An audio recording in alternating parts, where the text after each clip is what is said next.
In the middle of the hollow expanse, one of the driest, most desolate regions on Earth, stood something that should not have existed: a lighthouse.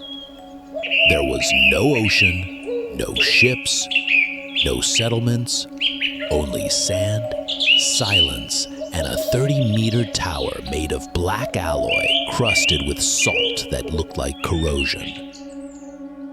The Bedouin who once passed nearby called it the Tower of Stillness, and they warned, if the light ever goes out, what lies inside will no longer be contained. If it steps into the world, we will all remember what was never meant to return. Official records say the lighthouse was built in 1962 under a joint project codenamed Oracle 17. No country took responsibility.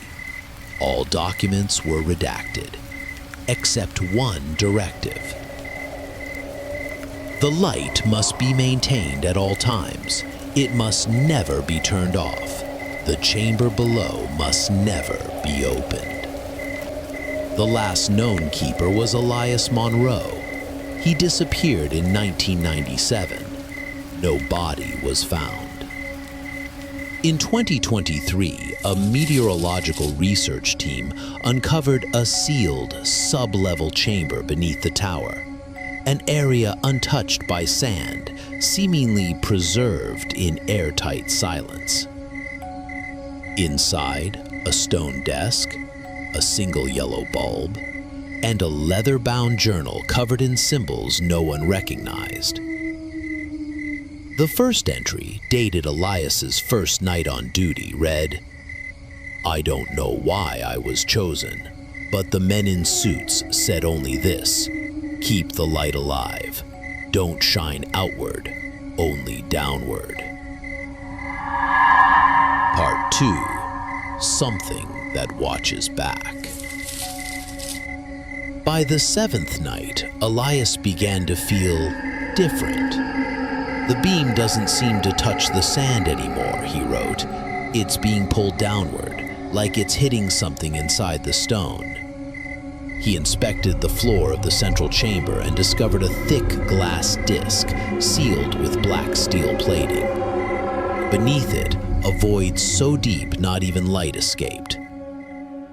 I aimed a 1,000 lumen flashlight straight down, no reflection, just swallowed. Days later, he began hearing tapping, soft, precise, always 3 knocks, spaced perfectly every 3 hours. Not seismic activity, not mechanical. It sounded like someone knocking, asking to be remembered. And then the dreams began. In them, Elias stood alone in the control room. The light above no longer burned golden. It had turned a sharp, surgical white blue. Outside the glass windows, no sand, no sky, only a massive, lidless eye. It had no eyelid, just a pupil, empty and black, and a faceless child, murmuring sacred verses in a language he'd never studied. "Elias, that name isn't yours anymore. Your name was the first light, and light must be bound." He awoke, drenched in sweat. 3:33 a.m. The tower's beacon still rotated, but now it glowed deep cobalt, like the reflection of a bottomless pool. He staggered to the control room. Every window pane inside had fogged over from the inside, despite the heat. And across one pane, a finger had written, "You have been seen. Now it is your turn to see." He reached up to wipe the fog. It returned instantly, like blood welling beneath the skin. Then, a vibration in the floor, not from weather, from within the machinery. The light was spinning faster, each turn matching a heartbeat growing more alien. And then he heard a voice, his own, but not from his mouth, not from speakers. It rose from inside his skull, like an ancient language rediscovering itself. I am the repeated light. I am the final echo before the eye closes. Keep me alive, or wake him up. Elias collapsed. His memories started unraveling. He saw his mother's face, but it was his own, crying in her arms. He remembered wiring his first signal lamp, but the bulb was now an eyeball, and the wires were warm veins. Every revolution of the beacon tore another fragment of his past loose. It's learning, he whispered. It's learning me. That night, for the first time in 60 days, the basement floor began to glow. Not with heat, not with power, but with something looking back. Part 3. What the light sees. That night, Elias dragged himself toward the lower hatch, the one embedded in the center of the chamber floor. For months it had been dormant. Now it glowed. A red shimmer pulsed from underneath the steel rim like breath. Inhaling, exhaling, expanding and deflating so subtly that the entire room seemed to beat in rhythm. He tried to speak. My name is Eli. But no sound came out, not because his voice failed, because something else had taken the sound away, not from his throat, but from the light. It was absorbing expression, language, self. Then the tapping returned. But this time it wasn't 3 knocks. It was 7. A complex rhythm, like fingernails tapping on a mirror, precise, deliberate, patient. Morse code. He realized that with horror. He listened closely. One word repeated. Oh, look back at me, so I may look through you.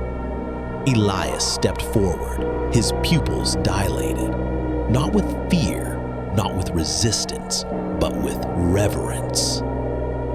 And just before the beacon flickered back on, he smiled.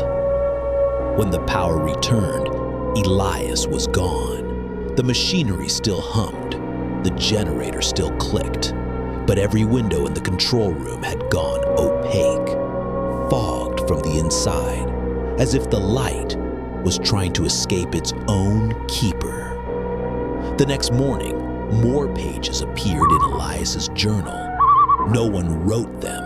No one had re-entered the lighthouse.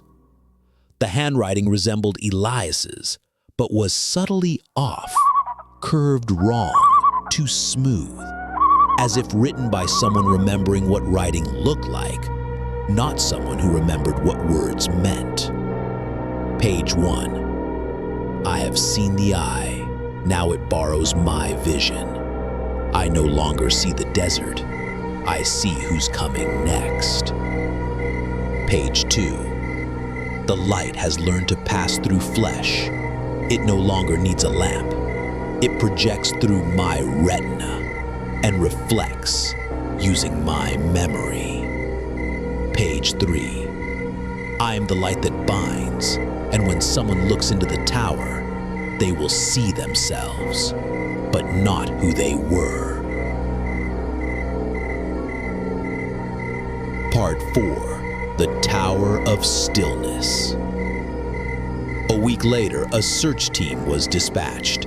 3 men, David, Miles, and Simon, Bedouin-born contractors working under the radar for a now-defunct weather surveillance initiative.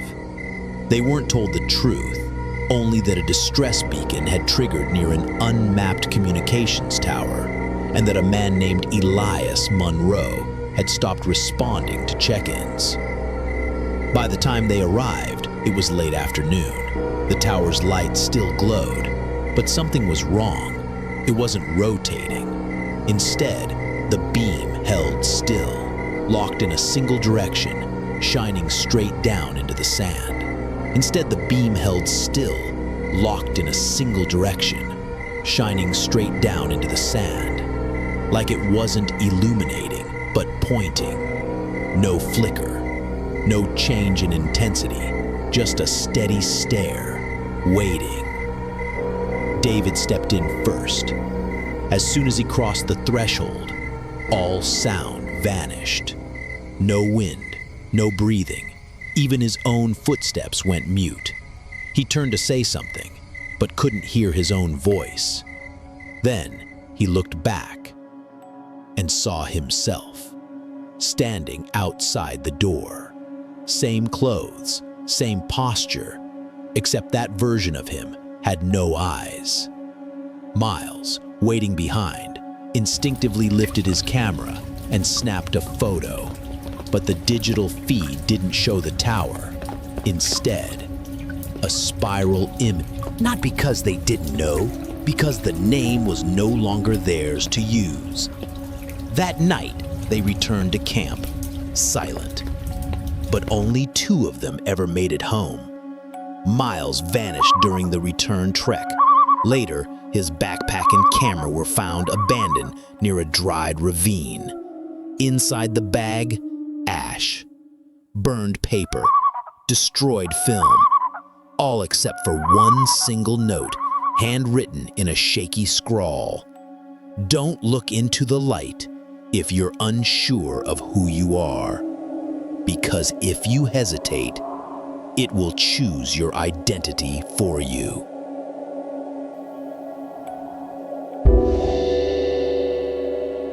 Part 5. What the light leaves behind. After that incident, the lighthouse was officially quarantined. No agency claimed jurisdiction, no nation filed a claim, and no one came to dismantle it. But something far stranger happened. From orbit, satellite technicians noticed a change in the tower's output. It no longer emitted visible light. Instead, it began transmitting oscillating frequencies, nearly identical to human brainwaves during REM sleep. Every 90 minutes, the frequency shifted, just like dreaming. But what it was broadcasting wasn't dreams. It was memory. One neuroscientist received a leaked signal fragment and ran it through a neural sound model. The result? His own mother's voice, long dead, whispered, "Wake up, the light is borrowing your dreams now." He collapsed into seizures inside the lab. Reports followed. Anyone who had been near the lighthouse, even for a moment, began losing their relationship with identity. A doctor couldn't remember his own name on his license. A child referred to his father as the man with the left hand first. A soldier woke up saying, "I don't know who I am. Something is illuminating me from inside." And yet, the tower's beacon still spun. No generator, no fuel, no keeper. Just light, circling like a heartbeat. And with every revolution, the world forgot one more word. Eventually, the government redacted the region from digital maps. GPS routes curved away. Drones malfunctioned. Cameras captured only distortion, images resembling a human pupil in full dilation. Then, on a day no one remembered arriving, the lighthouse went dark. It didn't flicker. It didn't fail. It simply stopped. And in the silence, civilian radio channels picked up one final transmission. Light doesn't need power. It needs memory. And if no one remembers why it was lit, then I will become the light.